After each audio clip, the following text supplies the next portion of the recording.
औज़ुबिल्लाहिमिनश्शैतानिर्रजीम बिस्मिल्लाहिर्रहमानिर्रहीम। Lecture number 9 first year. ठीक है, ये आपके पास फर्स्ट ईयर चैप्टर नंबर 2। अच्छा, equilibrium the state of rest और uniform motion is known as equilibrium state. Equilibrium को फर्दर फिर हम दो टाइप्स में डिवाइड कर सकते हैं। स्टैटिक रेस्ट से निकला हुआ है, डायनामिक मोशन से निकला हुआ है। स्टैटिक ट्रांसलेटरी इक्विलिब्रियम, ठीक है, if v is equal to 0 means rest, acceleration will be equal to 0. Static rotatory equilibrium, omega is equal to 0, alpha will be equal to 0. Dynamic equilibrium further हम दो types में divide कर सकते हैं। ठीक है, इसको आप A, इसको आप B, इसको आप A, इसको आप B कह सकते हैं। डायनामिक ट्रांसलेटरी इक्विलिब्रियम, ठीक है, और ये आपके पास है dynamic rotatory equilibrium. Dynamic translatory when the velocity is constant, अगर वेलोसिटी आपके पास क्या हो, कांस्टेंट हो, एक्सेलरेशन 0 होगा। और डायनामिक रोटेटरी इक्विलिब्रियम अगर ओमेगा कांस्टेंट हो तो अल्फा विल बी 0। आप नेचर ऑफ मोशन को देखेंगे। अब देखिए हमारा नेचर ऑफ मोशन क्या है, ट्रांसलेटरी। तो अगर मैं रेस्ट में हूं तो I am in a static translatory equilibrium. अगर मैं यूनिफॉर्म वेलोसिटी से मोशन कर रहा हूं, I am in a dynamic translatory equilibrium. ठीक है, इस तरह अगर कार है तो कार अगर रेस्ट में है, स्टैटिक ट्रांसलेटरी इक्विलिब्रियम, क्योंकि कार का जो नेचर ऑफ मोशन है वो ट्रांसलेटरी होता है। तो कार अगर रेस्ट में है, static translatory equilibrium. Car uniform velocity से मोशन कर रहा है तो डायनामिक ट्रांसलेटरी इक्विलिब्रियम। लेकिन कार के व्हील्स को देखे, अगर कार रेस्ट में है तो व्हील का नेचर ऑफ मोशन रोटेटरी है। कार रेस्ट में है तो व्हील भी रेस्ट में है। व्हील आपके पास जो है वो स्टैटिक रोटेटरी इक्विलिब्रियम में होंगे सारे व्हील्स, और गाड़ी स्टैटिक ट्रांसलेटरी इक्विलिब्रियम में। अगर गाड़ी यूनिफॉर्म वेलोसिटी से मोशन कर रहा है तो गाड़ी डायनामिक ट्रांसलेटरी इक्विलिब्रियम में है। ठीक है, और उसकी व्हील जो है वो डायनामिक रोटेटरी इक्विलिब्रियम में है, नेचर ऑफ मोशन के बेस पे। फेन है, फेन अगर रेस्ट में है तो angular velocity is 0, the fan will be in a static rotatory equilibrium. और अगर आप फेन को स्टार्ट करें और फिर वो कांस्टेंट एंगुलर वेलोसिटी से मोशन करे तो फिर हम कहते हैं the fan is in a dynamic rotatory equilibrium. ठीक है, तो ये आपके पास इक्विलिब्रियम है और इसके डिफरेंट टाइप से नेचर ऑफ मोशन के बेस पे। Non accelerated state of a body is known as equilibrium. Non accelerated state means acceleration is 0। तो अगर ट्रांसलेटरी मोशन है तो लीनियर एक्सेलरेशन इज 0, अगर रोटेटरी मोशन है तो एंगुलर एक्सेलरेशन इज 0। ठीक है, तो ये आपके पास जो है इक्विलिब्रियम में जरूरी पॉइंट्स आपके पास बन गए हैं। अब इक्विलिब्रियम में आगे जाने से पहले यहां पर हम लेते हैं some important forces. Number first, concurrent forces. Concurrent forces, if line of action overlap at a single point. ठीक है, या मैं इस तरह भी कह सकता हूं कि if the forces act on a body at a single point, ये आपके पास F1, ये आपके पास F2, ये आपके पास F3, ये आपके पास F4। अगर आप इनके लाइंस को एक्सटेंड करें इस तरह, अगर आप इसके लाइन को एक्सटेंड करें, ये सिंगल पॉइंट पे ओवरलैप होंगे। So if line of action overlap at a single point then the forces are known as concurrent forces, या the forces act at a single point, उसको बेसिकली हम concurrent forces कहते हैं। अगर आपसे कोई पूछे कि मिनिमम concurrent forces कितने हैं, 2, मैक्सिमम कितने हैं, इनफाइनाइट, मैक्सिमम इनफाइनाइट आपके पास है। ठीक है, सेकंड आपके पास जो है कोलिनियर फोर्सेस और वेक्टर्स को common linear line, common line. ठीक है, तो मैं लिख सकता हूं forces act along single line. Forces act along single line, इसको हम कोलिनियर फोर्सेस कहते हैं। इसको हम क्या कहते हैं, कोलिनियर फोर्सेस कहते हैं। ये आपके पास F1, ये आपके पास F2। ठीक है, तो ये अगर आप इन फोर्सेस को देखें, so the forces lie on a single line, तो इसको हम कोलिनियर फोर्सेस कहते हैं। और याद रखिए, all collinear forces are concurrent, but all concurrent forces are not a collinear. इस फिगर में देखिए ये फोर्सेस कंकरेंट है, कोलिनियर नहीं है। ये कोलिनियर है और कंकरेंट भी है, तो all collinear forces are concurrent as well, but all concurrent forces are not a collinear. Minimum collinear forces 2, maximum collinear forces infinite. Third आपके पास जो है कोप्लेनर फोर्सेस, को कॉमन. ठीक है, तो मैं लिख लूंगा forces lie in a single plane. Forces lie in a single plane, the forces will be known as coplanar forces. अब ये व्हाइट बोर्ड एक प्लेन है, तो इस पे मैं जितनी भी फोर्सेस को ड्रा करूं वो सारे आपके पास कोप्लेनर फोर्सेस होंगे. ठीक है, तो coplanar common plane, minimum coplanar forces 2, maximum infinite. Coinitial, तो co common initial starting point. ठीक है, तो if the starting point of the forces are same, they are known as coinitial forces. But आपके first condition और second में, first condition में ज्यादातर यही इस्तेमाल होंगे. ठीक है, तो ये आपके पास जो है कुछ इंपोर्टेंट फोर्सेस या इंपोर्टेंट वेक्टर्स, आप नॉर्मली किसी और वेक्टर के लिए भी डिस्कस कर सकते हैं. ठीक है, अब यहां पर मैं डिस्कस कर रहा हूं first condition of equilibrium. First condition of equilibrium, ये आपको श्योरिटी देगा, ये आपको श्योरिटी देगा ऑफ ट्रांसलेटरी इक्विलिब्रियम. ये आपको ट्रांसलेटरी इक्विलिब्रियम का श्योरिटी देगा. Means that is linear acceleration will be equal to 0. Linear acceleration will be equal to 0. ये फर्स्ट कंडीशन ऑफ इक्विलिब्रियम है. इसका स्टेटमेंट क्या है? If the vector sum of all the forces act on a body is equal to a null vector, और if net force act on a body is equal to 0. ठीक है, तो ma आपके पास 0 होगा. किसी बॉडी का मास तो 0 नहीं हो सकता, एक्सेलरेशन आपके पास क्या होगा? 0 होगा. तो इस स्टेट को हम कहते हैं equilibrium state.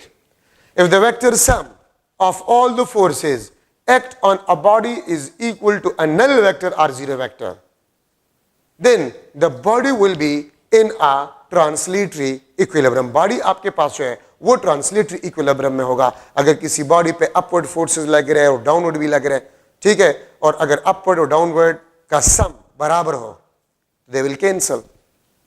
Long x axis forces लग रहे हैं, तो लॉन्ग पॉजिटिव एक्स एक्सिस जो फोर्सेस लग रहे हैं, लॉन्ग नेगेटिव एक्स एक्सिस जो फोर्सेस लग रहे हैं, अगर उसका सम सेम है, दे विल कैंसल. ठीक है, इस तरह along y axis positive negative along y axis they will cancel, along positive z axis negative z axis they will cancel. ठीक है, और नेट फोर्स आपके पास क्या होगा? 0 होगा. So the body will be in a translatory equilibrium. ये मास है, यहां से आप F1 फोर्स इस पे लगा रहे हैं, ये आपके पास F2 फोर्स है. F1 is equal to minus F2, और अगर आप इसको देखें F1 plus F2 is equal to a null vector. ठीक है, तो ये आपके पास एक्सेलरेशन जो होगा 0. तो अगर एक्सेलरेशन 0 होगा तो बॉडी आपके पास या तो रेस्ट में होगा या बॉडी आपके पास जो है वो यूनिफॉर्म मोशन करेगा. बॉडी आपके पास या तो रेस्ट में होगा या यूनिफॉर्म मोशन करेगा. ठीक है, ये बात आप लोग याद रखें. तो फर्स्ट कंडीशन आपको ट्रांसलेटरी इक्विलिब्रियम का गारंटी या श्योरिटी दे सकता है. गाड़ी है, यूनिफॉर्म वेलोसिटी से जा रहा है, तो इसका मतलब ये है कि उस पर जितनी भी फोर्सेस है वो तमाम कैंसिल कर रहे हैं या बैलेंस कर रहे हैं. No net force, acceleration will be 0, the car will be in a dynamic translatory equilibrium. गाड़ी आपके पास डायनामिक ट्रांसलेटरी इक्विलिब्रियम में आपके पास होगा. ठीक है, तो ये आपके पास फर्स्ट कंडीशन ऑफ इक्विलिब्रियम है. तमाम फोर्सेस बैलेंस कर रहे हैं. ठीक है, तो बॉडी आपके पास ट्रांसलेटरी इक्विलिब्रियम में होगा. ठीक है, अब इसमें हम कुछ इंपॉर्टेंट पॉइंट्स लिख रहे हैं. Some important points. Number first, minimum forces of equal magnitudes. minimum forces of equal magnitude which can balance a body, वो आपके पास होंगे 2. और वो 2 फोर्सेस आपके पास जो है they must be, जो 2 फोर्सेस होंगे they must be collinear वो आपके पास कोलिनियर होने चाहिए, कोप्लेनर भी होने चाहिए, और अगर कोलिनियर है तो कंकरेंट भी होंगे, कंकरेंट भी होंगे, ठीक है, और आपके पास एंटी पैरेलल भी होंगे. Minimum forces of equal magnitudes which can keep body in equilibrium, या which can balance a body, which can balance a body or which can keep the body in equilibrium, वो आपके पास दो होंगे. And they must be collinear, they must be coplanar, they must be concurrent, ठीक है, and anti parallel. ठीक है, ये आपके पास फिगर है. ये आपके पास F1, ये F2.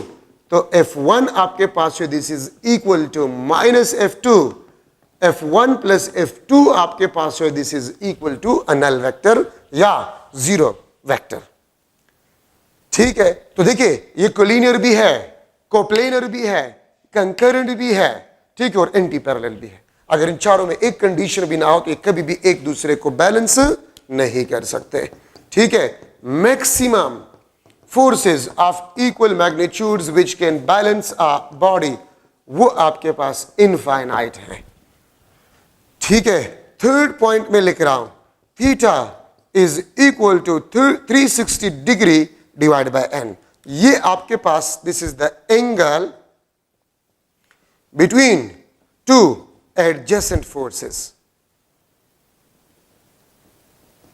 एडजेसेंट फोर्सेस, ये एन किस चीज को रिप्रेजेंट करता है? ये number of forces of equal magnitudes. तो देखिए, अगर आपसे पूछ लिया जाए कि दो फोर्सेस है तो एन आपके पास 2 होगा. दो फोर्सेस है इक्वल मैग्नीट्यूड के, जो कि बॉडी को बैलेंस कर रहा है या बॉडी इक्विलिब्रियम में उन फोर्सेस, दो फोर्सेस की मौजूदगी में. तो 360 को आप 2 पे डिवाइड करें, 180 ऊपर फिगर में मौजूद है. अगर 3 फोर्सेस है इक्वल मैग्नीट्यूड के, अगर 3 फोर्सेस है इक्वल मैग्नीट्यूड के, तो ये आपके पास बन जाएगा F1, ये आपके पास F2, ये आपके पास जो है दिस इज अ F3. ठीक है, और आपको अगर बताया गया है F1 is equal to, F2 is equal to, F3 is equal to F. 3 forces है इक्वल मैग्नीट्यूड के, और अगर वो बैलेंस कर रहे हैं, what will be the angle between two adjacent forces? ठीक है, तो देखिए अगर 360 को आप 3 पे डिवाइड करें, 120 डिग्री, 120 डिग्री, 120 डिग्री. अगर 3 फोर्सेस है इक्वल मैग्नीट्यूड के और वो बॉडी को बैलेंस कर रहा है, तो किसी भी दो एडजेसेंट फोर्सेस के दरमियान 120 डिग्री एंगल होगा. अगर किसी भी दो एडजेसेंट फोर्सेस के दरमियान 120 डिग्री एंगल ना हो, तो वो 3 फोर्सेस जो इक्वल मैग्नीट्यूड के हो, वो कभी भी बॉडी को इक्विलिब्रियम में नहीं रख सकता. ठीक है, तो ये आपके पास 120, 120 और 120. और अगर इसका फिगर बना ले, या आपके पास F1, ये आपके पास F2, ठीक है, और ये आपके पास है दिस इज अ F3. तो देखिए, अगर आप हेड टू टेल रूल से इन फोर्सेस को मिला लें, अगर आप हेड टू टेल रूल से इन फोर्सेस को मिला लें, तो ये आपके पास क्लोज्ड पाथ बना लेता है. फॉर एग्जांपल, आप यहां से शुरू हो गए और यहां पर वापस आ गए, तो डिस्प्लेसमेंट इज अ 0. तो अगर 3 फोर्सेस है और वो इक्वल मैग्नीट्यूड में है, ठीक है, और बॉडी को वो बैलेंस कर रहे हैं, अगर उसको आप हेड टू टेल रूल से मिला लें, तो वो आपके पास इक्विलेटरल ट्राइंगल को बनाएगा. वो इक्विलेटरल ट्राइंगल को बनाएगा. 3 फोर्सेस है, किसी बॉडी पे एक्ट कर रहे हैं, और जब उन फोर्सेस को मैं हेड टू टेल रूल से मिला लूं, तो मेरे पास ट्राइंगल बन जाता है of each angle 60 degree, of each angle 60 degree. Then what will be the resultant force? What will be the resultant force on that body, या नेट फोर्स? तो 0 होगा, और बॉडी आपके पास है वो इक्विलिब्रियम में होगा. अगर 4 फोर्सेस हो of equal magnitude which can keep the body in equilibrium, तो 360 by 4, 90 और मैग्नीट्यूड में भी बराबर है. ठीक है, तो अगर आपके पास 4 फोर्सेस है, ये आपके पास F1, ये आपके पास F2, ये आपके पास F3, ये आपके पास F4। ठीक है, तो अगर आप इसको हेड टू टेल रूल से मिला लें तो ये स्क्वायर बनाएगा, क्लोज्ड पाथ स्क्वायर बनाएगा। ठीक है, तो नेट फोर्स आपके पास क्या होगा? 0 होगा। ये बात याद रखिए। तो देखिए, आप अगर किसी बॉडी पे फोर्सेस एक्ट कर रहे हैं, अगर किसी बॉडी पे फोर्सेस एक्ट कर रहे हैं और उन फोर्सेस को आपने हेड टू टेल रूल से मिला लिया और वो एक क्लोज्ड पाथ बना ले, closed path head to tail rule से, तो उन फोर्सेस का रिजल्टेंट आपके पास क्या होगा? 0 होगा। उन फोर्सेस का रिजल्टेंट आपके पास क्या होगा? 0 होगा। लेकिन अगर क्लोज्ड पाथ ना बनाए तो फिर वो फोर्सेस बैलेंस नहीं कर सकते, नेट फोर्स 0 नहीं होगा। ये बात जहन में बैठा दें। ठीक है, ये क्लोज्ड पाथ, अगर आप इसको हेड टू टेल रूल से मिला रहे तो ये क्लोज्ड पाथ स्क्वायर बनाएगा, रिजल्टेंट विल बी 0। ठीक है, अच्छा, अब ये मैं 4th पॉइंट लिख रहा हूं। ये आपके पास minimum forces of unequal magnitude, of unequal magnitudes which can keep the body in equilibrium. ठीक है, तो वो आपके पास कितने होंगे?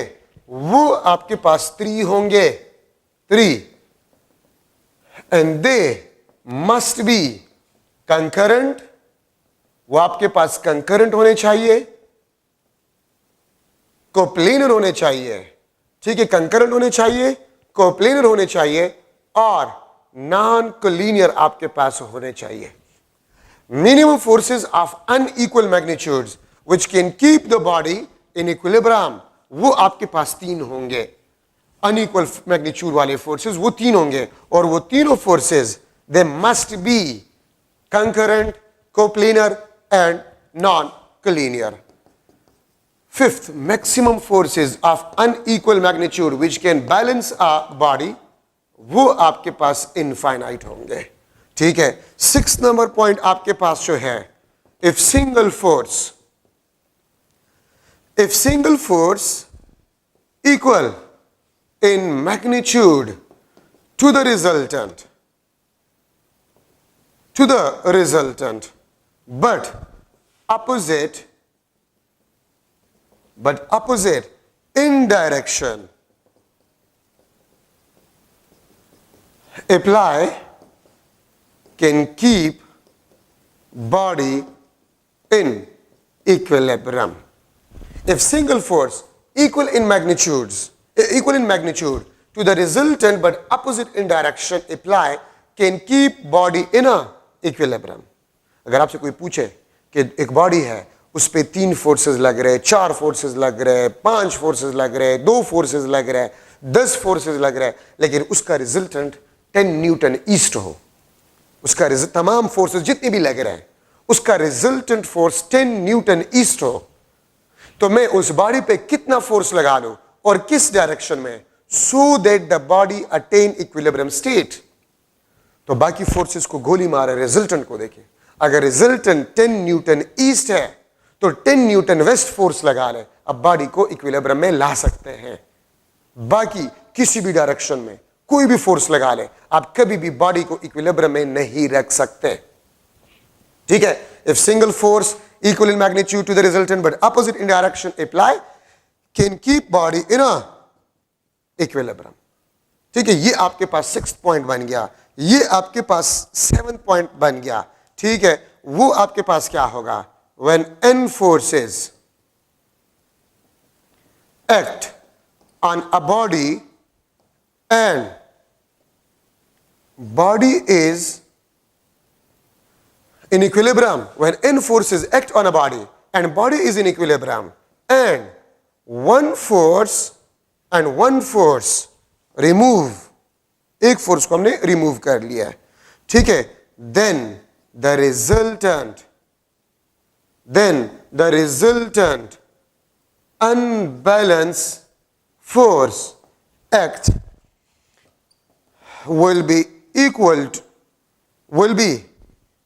then the resultant unbalanced force act will be equal in magnitude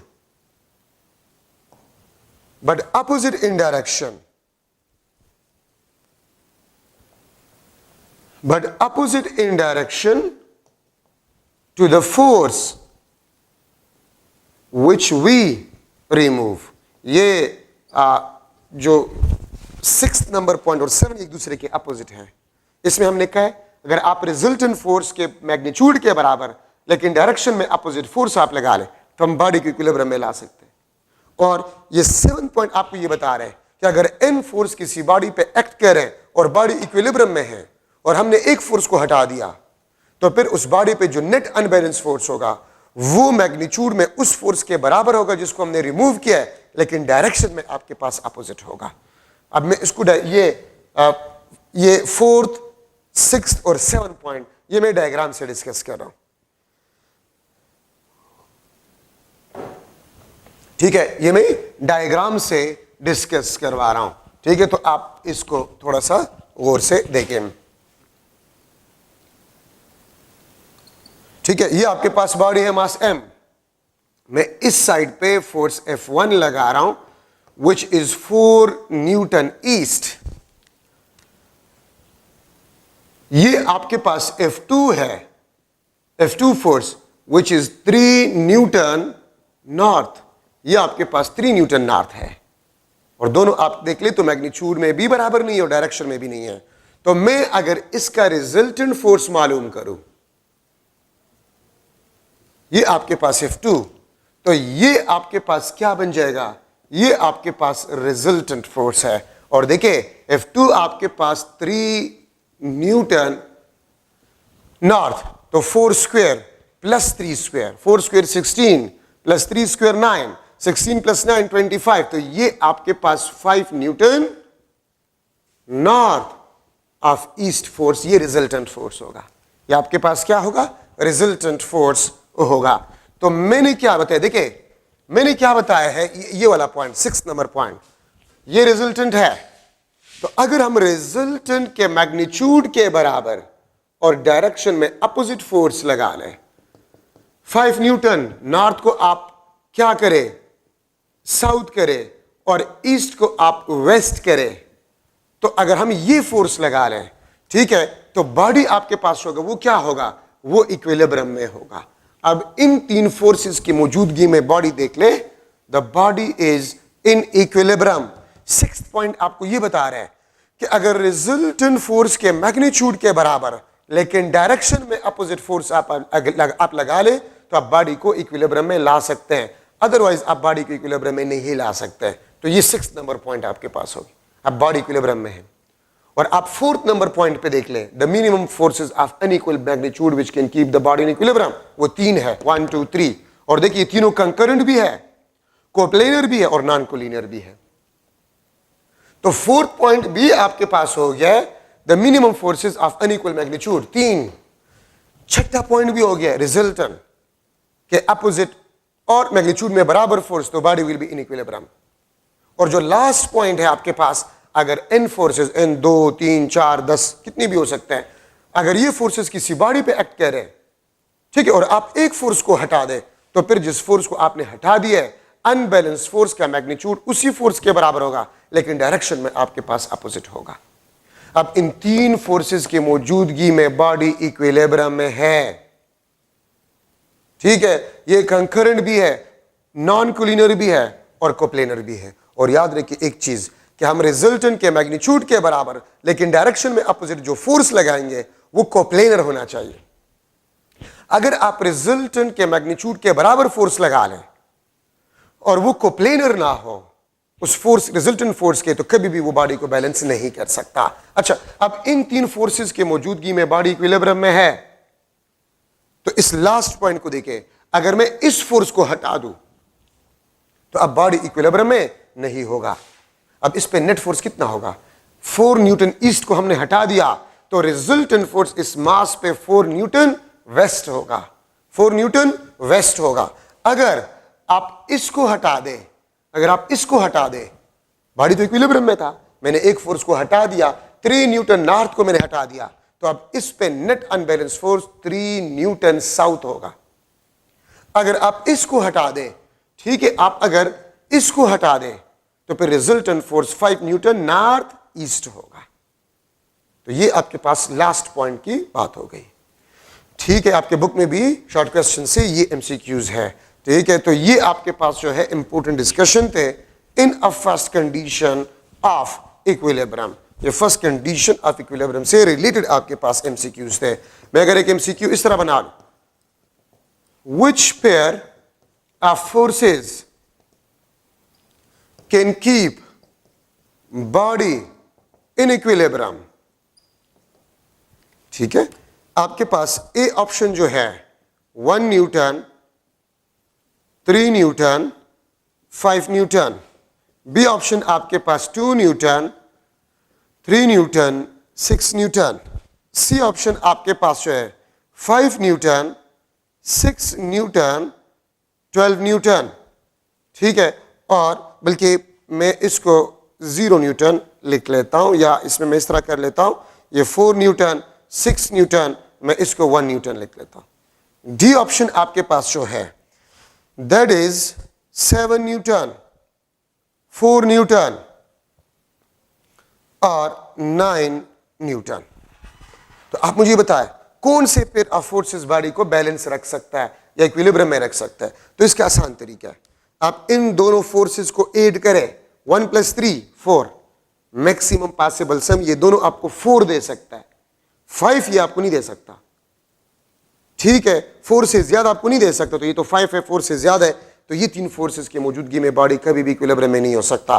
2 + 3 5, maximum ये हमें 5 दे सकता है, लेकिन ये तो 6 यहां पर तीसरा फोर्स है, ये कभी भी बैलेंस नहीं कर सकता। ठीक है, अगर आप इसको देखें 4 + 6 10, 10 से कम है, 6 - 4 2, मिनिमम से कम है, तो ये कभी भी बैलेंस नहीं कर सकता। 7 + 4 11, 7 - 4 3, तो ये 9 मैक्सिमम और मिनिमम के दरमियान है, ये 9 इसके मैक्सिमम और मिनिमम के दरमियान है, तो ये 3 फोर्सेस बैलेंस कर सकते हैं, ये 3 फोर्सेस बैलेंस कर सकते हैं, लेकिन ए बी सी ऑप्शन आपके पास कभी भी बैलेंस नहीं कर सकते।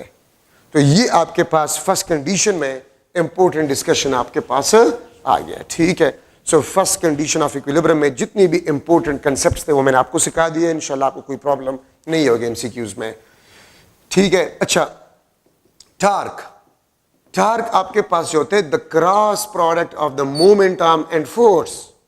ठीक है, इसका मैग्नीट्यूड अगर मैं लूं RF sin थीटा, याद रखिए कन्वेंशनली एंटी क्लॉकवाइज टार्क को पॉजिटिव कंसीडर किया जाता है कन्वेंशनली, और क्लॉकवाइज टार्क को कन्वेंशनली नेगेटिव कंसीडर किया जाता है। R×F आपको एंटी क्लॉकवाइज टार्क देता है, F×R आपको क्लॉकवाइज टार्क देता है। RF sin थीटा आपको टार्क का मैग्नीट्यूड देता है।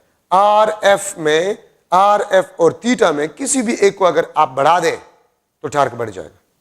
ठीक है, जो दरवाजे हैं उसके हैंडल्स बिल्कुल एंड पे लगाए जाते, क्यों? ताकि मोमेंट आर्म ज्यादा और कम फोर्स लगाकर आप इसको ओपन कर सके या क्लोज कर सके। Torque is equal to I∝, इसको हम कहते हैं this is the rotational analogue of force, this is the rotational analogue of force. ठीक है, और अल्फा आपके पास क्या है? This is the angular acceleration. तो याद रखिए एंगुलर एक्सेलरेशन का जो कास होता है वो टार्क होता है, और लीनियर एक्सेलरेशन का जो कास होता है वो फोर्स होता है। तो देखिए टार्क एक्सेलरेशन प्रोड्यूस कर रहा है रोटेशनल डायनामिक्स में, और ट्रांसलेटरी मोशन में या लीनियर मोशन में एक्सेलरेशन का जो कास आपके पास होते हैं वो फोर्स होता है। तो वो काम जो फोर्स करते हैं ट्रांसलेटरी मोशन में, रोटेशनल मोशन में, वही काम एक्सेलरेशन को प्रोड्यूस करना वो टार्क करता है, इसलिए हम टार्क को रोटेशनल एनालॉग ऑफ फोर्स कहते हैं। ठीक है, if torque is equal to 0 alpha will be equal to 0, अगर टार्क नॉन जीरो हो alpha will be not equal to 0। ठीक है, और टार्क को हम मोमेंट ऑफ फोर्स भी कहते हैं, इसको हम मोमेंट ऑफ फोर्स भी कहते हैं। याद रखिए R×, इसके लिए हम मोमेंट ऑफ वर्ड इस्तेमाल करते हैं। तो टार्क को हम मोमेंट ऑफ फोर्स भी कहते हैं, R× के लिए मोमेंट ऑफ फोर्स है तो फोर्स। अगर आप एंगुलर मोमेंटम को देखें R×P, तो R× के साथ P है, तो एंगुलर मोमेंटम को हम मोमेंट ऑफ लीनियर मोमेंटम भी कहते हैं। तो जहां पर आप R× देख लें उसको मोमेंट ऑफ कहते हैं, ठीक है, अगर r क्रॉस f है तो मोमेंट ऑफ फोर्स, अगर r क्रॉस p है तो मोमेंट ऑफ लीनियर मोमेंटम। ठीक है, ये याद रखिए। तो ये आपके पास एंगुलर मोमेंटम में इंपोर्टेंट डिस्कशन आपके पास बन गया। ठीक है, तो ये टार्क में आपके पास इंपोर्टेंट डिस्कशन थे। अच्छा, अब यहां पर हम ले रहे कपल फोर्सेस। कपल फोर्सेस वो फोर्सेस होते हैं which can keep body in translatory equilibrium. In translatory equilibrium, but not in rotational equilibrium. Couple forces वो forces होते हैं which can keep the body in translatory equilibrium but not in a rotatory equilibrium. Couple forces non-collinear, coplanar, ठीक है, non-concurrent, anti-parallel और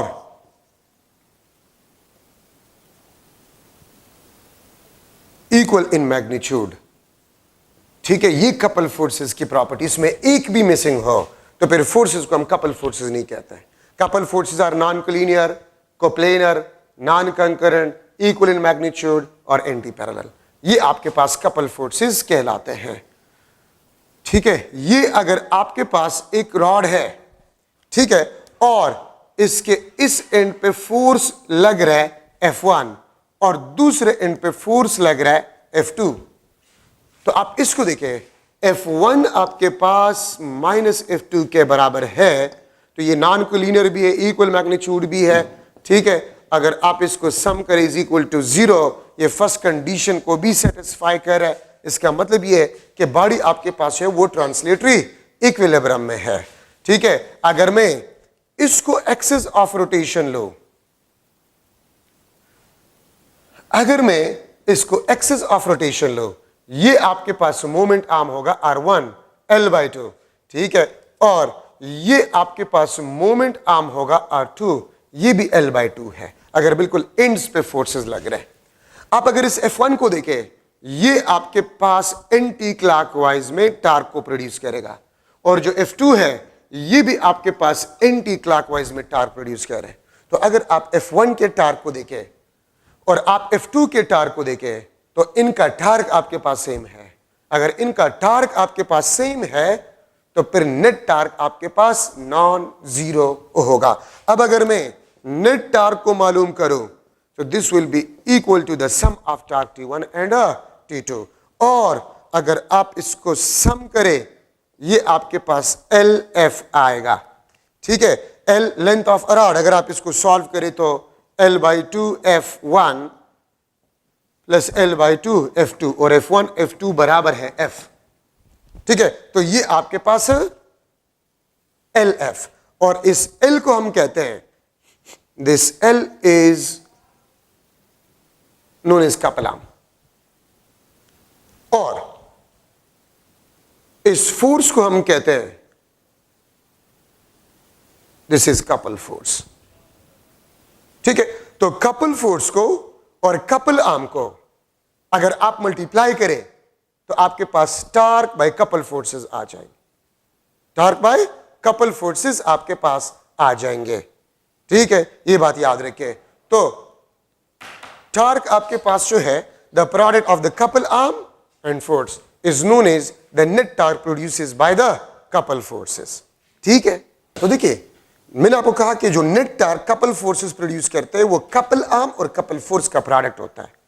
तो देखिए यहां से आप देख सकते हैं कि आपके पास टार्क जो है it is not equal to 0, तो अल्फा बी आपके पास नॉट इक्वल टू 0 के बराबर होगा। नेट टार्क 0 नहीं होगा तो अल्फा बी 0 नहीं होगा।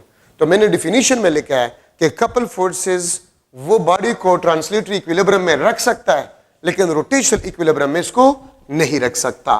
ठीक है, इसको बेसिकली हम कहते हैं कपल फोर्सेस। ठीक है, और कपल आर्म आपके पास जो है, कपल आर्म का मतलब होता है the perpendicular distance between couple forces. The perpendicular distance between couple forces, इसको हम couple arm कहते हैं. ठीक है, तो मैं अगर जनरली लिख लो तो T is equal to LF, where L is the couple arm. तो अगर आपको couple arm, अगर मैं लेंथ ऑफ रॉड आपको दो फोर्स एंड्स पे लग रहे हैं और couple फोर्स, तो टार्क आप इससे मालूम कर सकते हैं. ठीक है, तो हमने डिफिनीशन में लिखा था कि which can keep the body in translatory equilibrium but not in a rotatory equilibrium. ठीक है, अगर मैं एक MCQ बना लूं कि couple forces each of 10 Newton act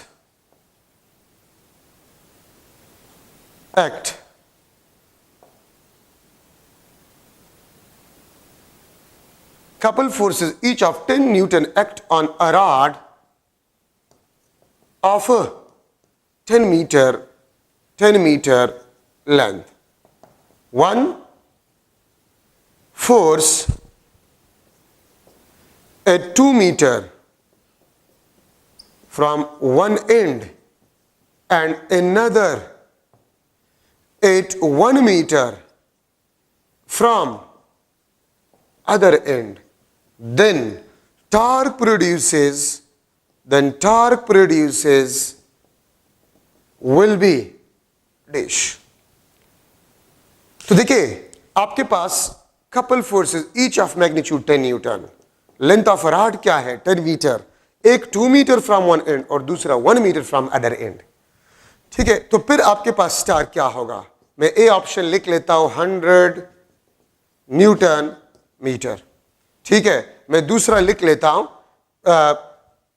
70 Newton metre, सी में लिख लेता हूं 30 न्यूटन मीटर और डी ऑप्शन आपके पास 0 न्यूटन मीटर. तो एक बात आप लोग याद रखें, अगर फोर्सेस एंड पे नहीं लग रहे, एक एंड से 1 मीटर डिस्टेंस पे लग रहा है और दूसरा आपके पास जो है वो दूसरे एंड से 2 मीटर पे लग रहा है, तो आप देखिए क्या ले लेंगे, एक फोर्स 2 मीटर पे लग रहा है, ये 2 मीटर फ्रॉम वन एंड और दूसरा ये आपके पास F1. ठीक है, F2 आपके पास ये 1 मीटर पे लग रहा है. ठीक है, ये 1 मीटर फ्रॉम अदर एंड पे लग रहा है. तो देखिए अब आपके पास जो परपेंडिकुलर डिस्टेंस है वो ये है, this is the couple arm. तो पूरा लेंथ कितना है, पूरा लेंथ कितना है 10 मीटर है. 2 मीटर को निकाल ले, 10 - 2 8 मीटर, दूसरे से 1 मीटर निकाल ले, फिर 1 मीटर निकाले 8 मीटर से तो 7 मीटर. तो ये आपके पास 7 मीटर आ जाएगा, which is basically the couple arm. ठीक है, तो 7 metre is the couple arm between the couple forces. याद रखिए जो डिस्टेंसेस एंड से गिवन है तो वो आपने पूरे लेंथ से सब्ट्रैक्ट करने होंगे. अगर एंड से डिस्टेंसेस गिवन है तो वो आपने पूरे लेंथ से सब्ट्रैक्ट करने होंगे. तो 2 + 1 3, 10 से 3 मीटर सब्ट्रैक्ट करें तो 7 मीटर आपके पास आ जाएगा लेंथ ऑफ रॉड. ठीक है, तो फिर आप 7 को 10 न्यूटन के साथ मल्टीप्लाई करें तो 70 न्यूटन मीटर आपके पास आंसर आ जाए. अगर मैं ये कह दूं कि एक फोर्स एक एंड से 2 मीटर पे लग रहा है और दूसरा फोर्स वो 3 मीटर दूसरे एंड से लग रहा है, तो 2 + 3 5, 10 से 5 मीटर निकालें तो 5 मीटर आपके पास perpendicular distance between couple forces आ जाएंगे. तो 70 न्यूटन मीटर आपके पास इसका आंसर है, जो क्वेश्चन यहां पर मैंने लिख लिया है. अच्छा, एक बात याद रखें, जो स्टीयरिंग व्हील होते हैं, स्टीयरिंग व्हील ये इसका डायमीटर होता है.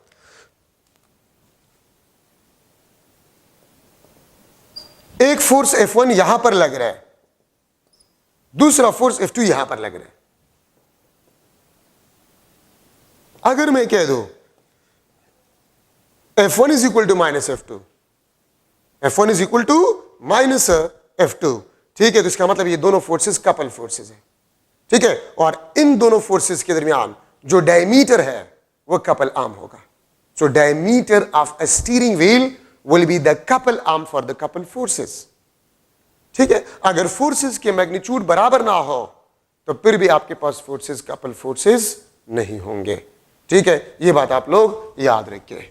तो ये आपके पास जो है डिस्कशन है कपल फोर्सेस में. अगर आप देखें, आपने एक चेयर देखा होगा जिसके लेग्स जो है वो इस तरह होते हैं, सेमी सर्कुलर लेग्स होते हैं। अगर इसको आप थोड़ा सा डिस्टर्ब करें तो वो टॉपल करते हैं इस तरह, इट इज टॉपलिंग। तो अगर ये टॉपल करता है, किस फोर्सेस की वजह से टॉपल करता है? तो नॉर्मल फोर्स और वेट जो होता है वो कपल फोर्सेस का काम करता है, और वही कपल फोर्सेस बेसिकली इस चेयर को टॉपल करवाता है। ठीक है, ये बात आप लोग याद रखिए। तो कपल फोर्सेस में ये इंपॉर्टेंट चीज है। अगर मैं लिख लो F1 is not equal to F2, तो फिर टार्क आपके पास R1 F1 plus R2 F2। अगर ये फोर्सेस बराबर ना हो, कपल फोर्सेस ना हो, तो फिर टार्क इस तरीके से आप मालूम करते हैं। ठीक है, तो इसका मतलब ये है कि अगर फर्स्ट कंडीशन सेटिस्फाई हो रहा है तो जरूरी नहीं है कि बॉडी आपके पास कंप्लीटली इक्विलिब्रियम में हो। ठीक है, अगर मैं लिख लो A is equal to 0, alpha is not equal to 0, इसको हम ओनली ट्रांसलेटरी इक्विलिब्रियम कहते हैं। अगर A नॉन जीरो हो, अल्फा आपके पास 0 हो, इसको हम ओनली रोटेशनल इक्विलिब्रियम कहते हैं। अगर A भी 0 हो और अल्फा भी 0 हो, इसको हम कंप्लीट इक्विलिब्रियम कहते हैं। ठीक है, अगर A 0 हो, लीनियर एक्सेलरेशन 0 हो, एंगुलर एक्सेलरेशन नॉन जीरो हो, तो ओनली ट्रांसलेटरी इक्विलिब्रियम। अगर लीनियर एक्सेलरेशन नॉन जीरो हो, अल्फा 0 हो, तो ओनली रोटेशनल इक्विलिब्रियम। अगर लीनियर एक्सेलरेशन और एंगुलर एक्सेलरेशन दोनों 0 हो, तो हम कहते हैं the body is in complete equilibrium. Body आपके पास कंप्लीट इक्विलिब्रियम में होगा। तो अगर फर्स्ट कंडीशन सेटिस्फाई हो रहा है तो जरूरी नहीं कि बॉडी कंप्लीट इक्विलिब्रियम में हो। ठीक है, तो इसलिए फिर सेकंड कंडीशन की जरूरत आपके पास आ जाती है। सेकंड कंडीशन ऑफ इक्विलिब्रियम, ये आपको श्योरिटी देता है of rotational equilibrium, means alpha is equal to 0। ये आपको रोटेशनल इक्विलिब्रियम का श्योरिटी देता है।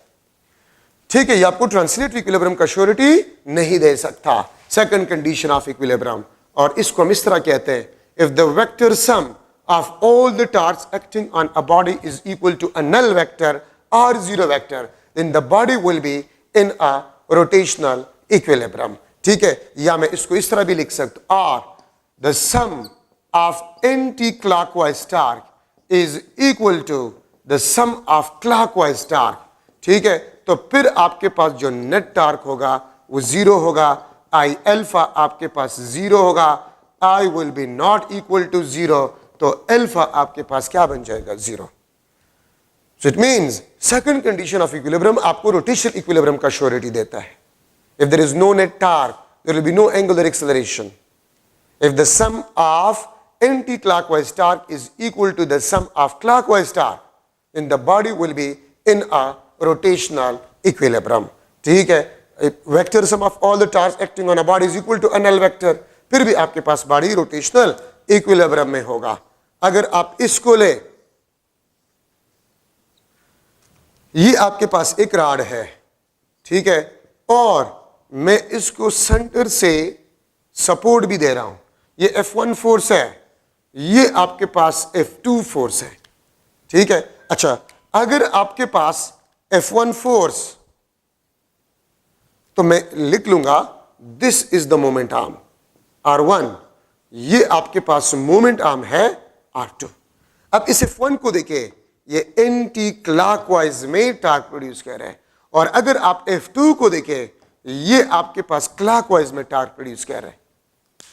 ठीक है, तो अगर आपके पास ये टार्क T1 और टार्क T2 बराबर हो, तो इसका मतलब आपके पास होगा R1 F1 is equal to R2 F2।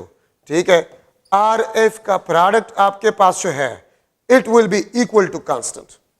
ठीक है, और अगर RF का प्रोडक्ट आपके पास कांस्टेंट है, it means F will be inversely proportional to R, और अगर F आपके पास R के इनवर्सली प्रोपोर्शनल है, तो मैं रेशियोज को बना सकता हूं, F1 divide by F2 is equal to R2 divide by R1।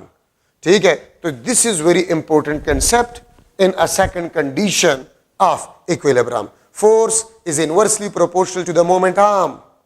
इसका मतलब यह है कि अगर मैं लिख लो if R1 is equal to R2, means moment arm बराबर हो, तो F1 F2 के बराबर होगा, या अगर आपको फोर्स के बजाय कहा ये कि वेट हमने पुट किया W1 W2, तो W1 W2 बराबर होगा। और अगर आपको बताया गया कि हमने मासेस पुट किया है तो M1 और M2 आपके पास जो है वो बराबर होगा।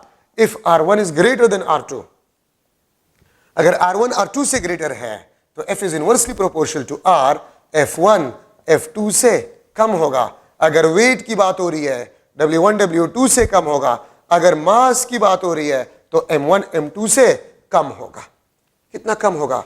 अगर आप एक साइड पे मोमेंट आर्म को डबल कह रहे हैं, अगर मैं यहां पर लूं कि ये आपके पास फोर्स F2 यहां पर लग रहा है, तो देखिए ये R2 आपके पास, अगर मैं लिख लूं let R2 is equal to half of R1, तो फिर F2 आपके पास 2 टाइम्स ऑफ F1 होगा। अगर moment arm half, the force will be double. अगर मोमेंट आर्म को आप 4 टाइम डिक्रीज करें, force will be 4 time increase. अगर मोमेंट आर्म को आप 10 टाइम डिक्रीज करें, force will be 10 time increase.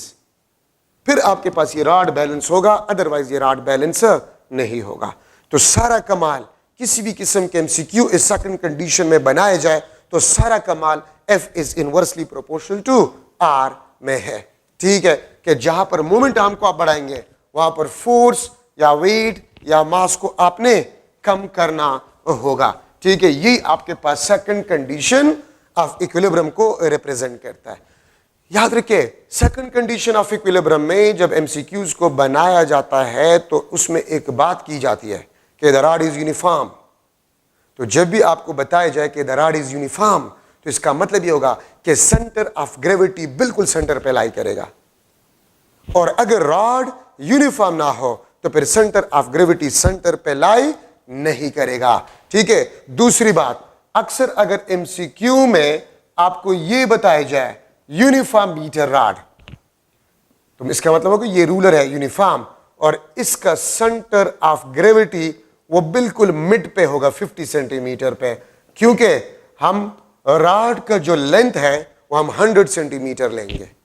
Rod का जो लेंथ होगा वो हम 100 सेंटीमीटर लेंगे और सेंटर ऑफ ग्रेविटी 50 सेंटीमीटर पे होगा अगर मीटर रॉड यूनिफॉर्म हो। ठीक है, तो मैं अगर कुछ मॉडल एमसीक्यूज बना लूं, uniform metre rod is balanced या supported at midpoint, midpoint पे इसको बैलेंस किया गया है। 100 ग्राम मास put at 40 सेंटीमीटर मार्क। ठीक है, 100 ग्राम मास को 40 सेंटीमीटर मार्क पे पुट किया गया है। then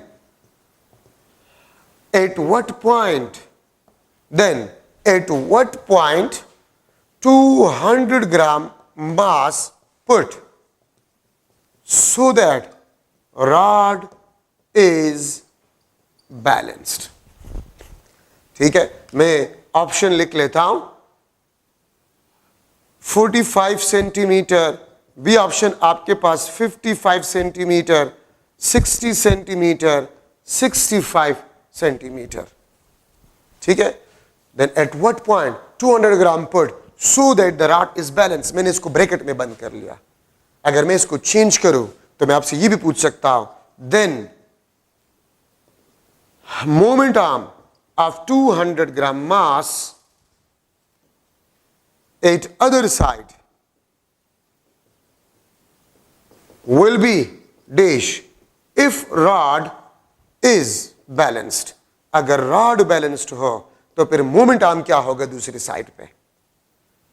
ठीक है, मैं तीसरा क्वेश्चन जहां पर मैंने ये ब्रैकेट लगाया हुआ है, ये वाला, ये ब्रैकेट जहां पर मैंने लगाया, तो यहां से मैं क्वेश्चन चेंज करूं, ये फर्स्ट क्वेश्चन, ये सेकंड क्वेश्चन। सेकंड क्वेश्चन के लिए ऑप्शंस आपके पास जो है 5 सेंटीमीटर, 10 सेंटीमीटर, 2.5 सेंटीमीटर और डी ऑप्शन आपके पास 15 सेंटीमीटर, ये इसके लिए ऑप्शन है। ठीक है, थर्ड क्वेश्चन में आपसे ये भी पूछ सकता हूं, थर्ड क्वेश्चन में मैं आपसे ये भी पूछ सकता हूं,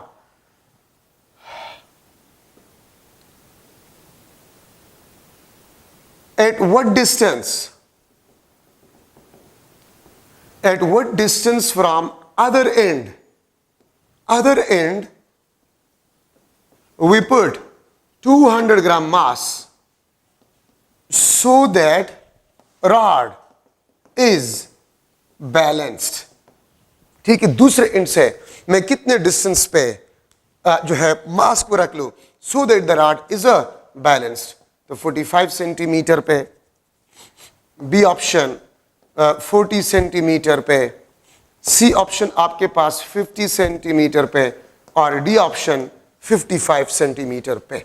ठीक है, तो ये आपके पास 3 क्वेश्चंस हो गए. तो आप याद रखिए इस किस्म के एमसीक्यूज में सबसे इंपॉर्टेंट चीज होता है कि आपने रॉड को कहां पर बैलेंस किया हुआ है. सबसे इंपॉर्टेंट चीज क्या होता है कि आपने रॉड को कहां पर बैलेंस किया हुआ है. यह सबसे इंपॉर्टेंट चीज होता है. तो देखिए आपने मीटर रॉड को मिड पॉइंट पे बैलेंस किया हुआ है और मिड पॉइंट मीटर रूलर का क्या होता है 50 सेंटीमीटर. ठीक है, यहां से 0 सेंटीमीटर और यहां पर आपके पास जो होता है वो 100 सेंटीमीटर होता है. यहां पर 0 सेंटीमीटर, यहां पर आपके पास 100 सेंटीमीटर होता है. ठीक है, अच्छा अब हमने 100 ग्राम मास को पुट किया हुआ है 40 सेंटीमीटर मार्क पे. तो यहां पर आपके पास क्या होगा 40 सेंटीमीटर मार्क्स पॉइंट पे आपने पुट किया है 100 ग्राम मास. तो अब थोड़ा सा देख ले 50 और 40 के दरमियान कितना डिस्टेंस है, आप इसको देख ले. 50 minus 40 10 centimetre. So 10 centimeter is the moment arm of 100 gram mass. ठीक है, तो अगर 100 ग्राम मास का मोमेंट आर्म 10 सेंटीमीटर है तो 200 ग्राम की दूसरे साइड पे मोमेंट आर्म क्या होगा. सो देखिए 200 ग्राम मास 100 का डबल है. If the mass is double, the moment arm will be half. तो 10 का हाफ क्या है 5 सेंटीमीटर. ठीक है, यहां पर आपके पास क्या होगा 5 सेंटीमीटर पे आप 200 ग्राम मास को रख ले तो रॉड आपके पास बैलेंस होगा. तो 50 के साथ अगर आप 5 ऐड करें तो 55 सेंटीमीटर. तो देखिए अगर आप 55 सेंटीमीटर पे 200 ग्राम मास को पुट करें सो रॉड विल बी बैलेंस. ठीक है, अच्छा अब देखिए मोमेंट आर्म क्या है आपके पास 200 ग्राम का 5 centimetre. This is the answer. ठीक है, अच्छा दूसरे एंड से डिस्टेंस क्या है तो आप इसको देखिए दूसरे एंड से डिस्टेंस 45 सेंटीमीटर है. तो इसमें आंसर आपके पास 45 सेंटीमीटर. तीनों के आंसर्स आपको मिल गए हैं. ठीक है, 100 ग्राम का मोमेंट आर्म 10 सेंटीमीटर, 50 और 40 के दरमियान मोमेंट डिस्टेंस 10, तो ये 100 ग्राम का मोमेंट आर्म होगा. तो 200 ग्राम का मोमेंट आर्म दूसरे साइड पे 5 सेंटीमीटर होगा और अगर आप 50 के साथ 5 को ऐड करें तो 55 सेंटीमीटर आपके पास आंसर आ जाएगा. ठीक है, तो इन तीनों क्वेश्चंस के आंसर आपको मिल गए हैं. अब अगर मैं इस तरह लिख लूं MCQ, uniform meter rod is supported at 40 centimetre mark. 40 centimetre mark पे यूनिफॉर्म मीटर रॉड को बैलेंस किया गया है. ठीक है, when 20 Newton weight is put at when 20 Newton weight is put at 35 centimeter rod balance, then weight of rod will be dash. weight of rod आपके पास है वो क्या होगा. ठीक है, तो देखिए ए ऑप्शन आपके पास 20 न्यूटन, बी ऑप्शन आपके पास 10 न्यूटन, सी ऑप्शन आपके पास 5 न्यूटन और डी ऑप्शन आपके पास जो है इट इज 40 न्यूटन. ये आपके पास ऑप्शन है.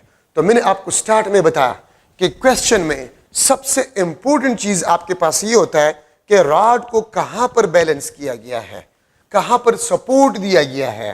ठीक है, ये सबसे इंपॉर्टेंट होता है.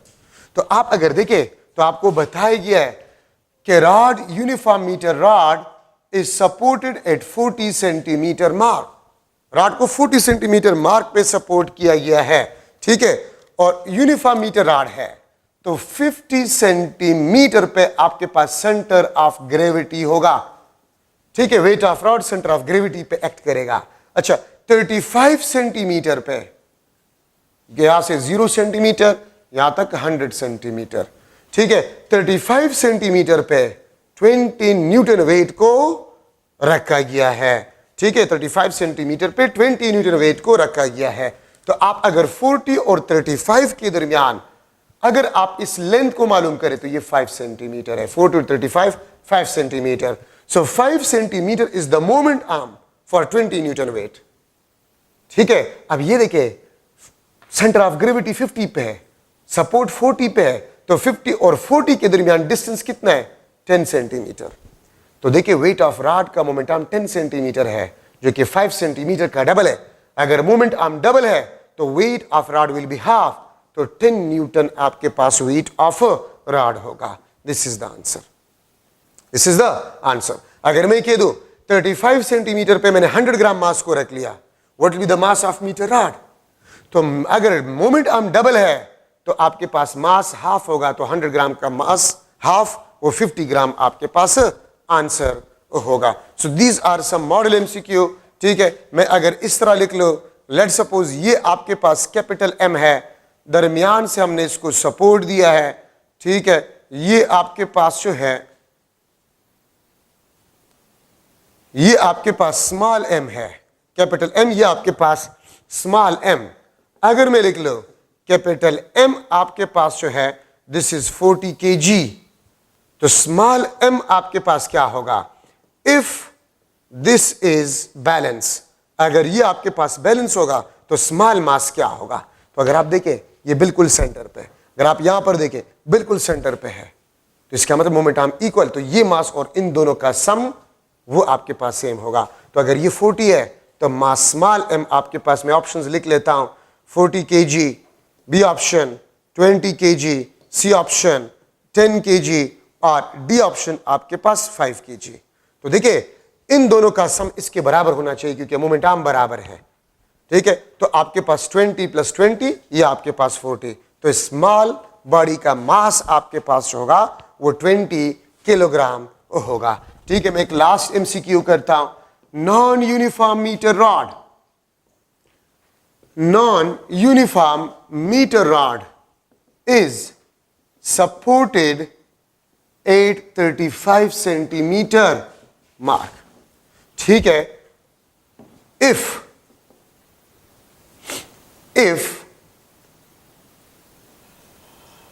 100 न्यूटन, बल्कि 100 के बजाय मैं लिख लूंगा 40 Newton weight put at 25 centimeter mark, 25 centimeter mark.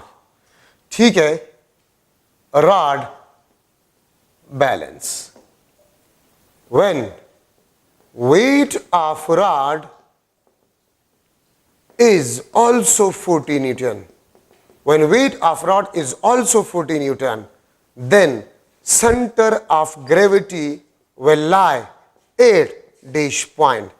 Centre of gravity किस पॉइंट पे लाई करेगा? ठीक है, सेंटर ऑफ ग्रेविटी किस पॉइंट पे लाई करेगा नॉन यूनिफॉर्म मीटर रॉड का? ठीक है, तो देखिए कहां पर सपोर्ट किया गया? 35 पे इसको सपोर्ट दिया गया है और 40 न्यूटन वेट को 25 सेंटीमीटर पे रखा गया है। तो 35 और 25 के दरमियान लेंथ कितना होता है? 10 सेंटीमीटर। तो 40 न्यूटन का मोमेंट आर्म 10 सेंटीमीटर है, तो अगर रॉड का वेट 40 न्यूटन है तो इसका मोमेंट आर्म भी आपके पास 10 सेंटीमीटर होना चाहिए। ठीक है, तो मैं ऑप्शन लिख लेता हूं, 45 सेंटीमीटर, 50 सेंटीमीटर, 65 सेंटीमीटर और 55 सेंटीमीटर। तो आंसर आपके पास क्या होगा? 45 सेंटीमीटर। क्यों? अगर मैं डायग्राम बना लूं तो डायग्राम से आपको इजीली समझ आ जाएगा। ये आपके पास रॉड है, कहां पर हमने इसको सपोर्ट दिया है? 35 सेंटीमीटर पे हमने इसको सपोर्ट दिया है।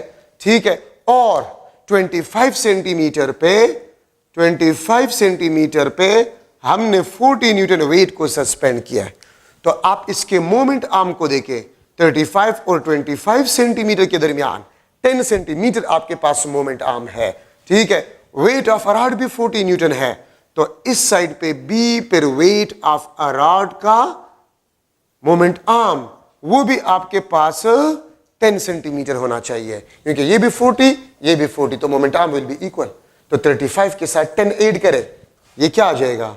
45 सेंटीमीटर इज द आंसर। ये आपके पास आंसर होगा। तो देखिए ये आपके पास कुछ मॉडल एमसीक्यूज है in a second condition of equilibrium. ठीक है, अच्छा अब सेंटर ऑफ ग्रेविटी तो आपके बुक में नहीं है, लेकिन कुछ डिस्कशन में सेंटर ऑफ ग्रेविटी का करना चाहता हूं। सेंटर ऑफ ग्रेविटी क्या होता है? वो पॉइंट जहां पर as a whole weight of a body act, उस पॉइंट को हम सेंटर ऑफ ग्रेविटी कहते हैं। सेंटर ऑफ मास वो पॉइंट होता है जहां पर किसी बॉडी का as a whole mass act करे, उसको हम सेंटर ऑफ मास कहते हैं। Centre of gravity exist everywhere, moon पे भी होता है, अर्थ पे भी होता है, स्पेस में भी होता है। Mass, centre of mass, sorry, centre of mass हर जगह पर होता है। सेंटर ऑफ ग्रेविटी सिर्फ ग्रेविटी में होता है। ठीक है, याद रखिए अगर किसी बॉडी पे, किसी बॉडी के हर पार्ट पे ग्रेविटेशनल फोर्स सेम हो, लेट सपोज ये शीट इस तरह पड़ा हुआ है, तो इसके हर एक पार्ट पे ग्रेविटेशनल फोर्स सेम है, तो सेंटर ऑफ मास और centre of gravity single point पे लाई करेगा। और अगर ये शीट इस तरह पड़ा हुआ है तो लोअर पार्ट पे ग्रेविटेशनल फोर्स ज्यादा है, अपर पार्ट पे ग्रेविटेशनल फोर्स कम है। अब सेंटर ऑफ ग्रेविटी और centre of mass single point पे लाई नहीं करेगा। सेंटर ऑफ ग्रेविटी थोड़ा सा नीचे होगा, सेंटर ऑफ मास बिल्कुल सेंटर पे होगा। सेंटर ऑफ मास पोजीशन को चेंज नहीं कर सकता, सेंटर ऑफ ग्रेविटी पोजीशन को चेंज कर सकता है। ठीक है, ये बात याद रखिए। कोई भी बॉडी जितना ड्रॉप होगा, सेंटर ऑफ ग्रेविटी नीचे होगा, स्टेबिलिटी ज्यादा होगा, और सेंटर ऑफ ग्रेविटी जितना ऊपर होगा, स्टेबिलिटी कम होगा। स्टेबिलिटी आपके पास क्या होगा? कम होगा। सेंटर ऑफ मास पोजीशन को चेंज नहीं कर सकता, सेंटर ऑफ ग्रेविटी आपके पास जो है वो पोजीशन को चेंज कर सकता है। तो ये सेंटर ऑफ ग्रेविटी में आपके पास कुछ इंपॉर्टेंट पॉइंट्स। और एक बात और भी याद रखें, अगर आप सेंटर ऑफ ग्रेविटी पे फोर्स लगा लें तो बॉडी में सिर्फ लीनियर मोशन प्रोड्यूस होगा, और सेंटर ऑफ ग्रेविटी के अलावा किसी और पॉइंट पे अगर आप फोर्स लगा लें तो फिर सिर्फ लीनियर मोशन प्रोड्यूस नहीं होगा, लीनियर और रोटेशनल मोशन दोनों प्रोड्यूस होंगे। तो ये इसमें जरूरी पॉइंट थे। उम्मीद है सेकंड चैप्टर तो थोड़ा सा मुश्किल है, लेकिन इंशाल्लाह जितने भी इंपॉर्टेंट पॉइंट्स है वो सारे मैंने डिस्कस कर लिए। ठीक है, wish you best of luck. और मैं इंशाल्लाह नेक्स्ट चैप्टर में शुरू करूंगा थर्ड चैप्टर, और थर्ड चैप्टर में आप रेस्ट और मोशन और स्पीड और वेलोसिटी ये खुद पढ़े। ठीक है, ये इस पर मैं टाइम ज़ाया नहीं करूंगा। Instantaneous speed, average speed, instantaneous acceleration, average acceleration, uniform, non uniform, ये खुद पढ़े। ठीक है, बाकी मैं थर्ड चैप्टर को शुरू करूंगा इंशाल्लाह। ठीक है, थैंक यू सो मच।